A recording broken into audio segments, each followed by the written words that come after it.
11 సీట్లు వీళ్ళకే ఉంటాయి.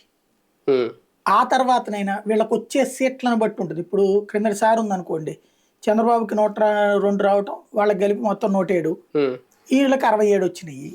ఆ టైంలో వచ్చినటువంటి లెక్క ఏంటి, 2 సీట్లు తెలుగుదేశానికి, 1 సీటు వైసీపీకి వచ్చేది.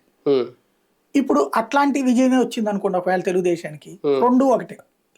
అదే ఇప్పుడు జగన్ గెలిచినట్టు 150 రేంజ్లో గెలిస్తే అప్పుడు 3 సీట్లు వాళ్ళకు వస్తాయి.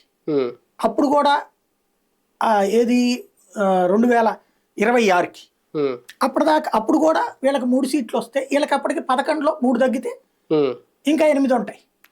2028 మళ్ళీ ఎన్నికలు కాబట్టి ఇప్పుడు ప్రస్తుతం అప్పర్ హ్యాండ్ ఉంటది.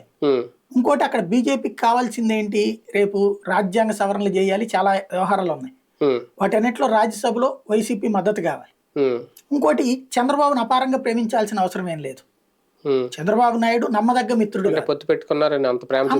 అపారమైన ప్రేమ ఉండదు, పొత్తు పెట్టుకున్న ఎత్తు ఉంటది అంతవరకే.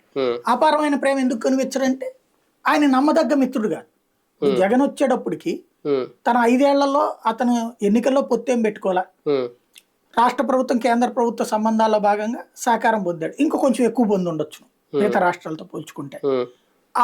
దానికి గాను ఒక్కసారి కూడా వ్యతిరేకించాల. సిటిజన్షిప్ అమెండ్మెంట్ యాక్ట్, ట్రిపుల్ తలాక్ బిల్లులకు కూడా సమర్థించాడు. ఇక్కడికి వచ్చి ఏదో స్టేట్మెంట్లు ఇచ్చారు కానీ అక్కడ సమర్థించుకొచ్చింది వైసీపీ.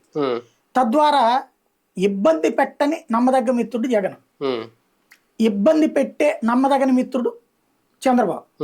కాబట్టి ఎక్కువ వెళ్ళట్లా అక్కడ.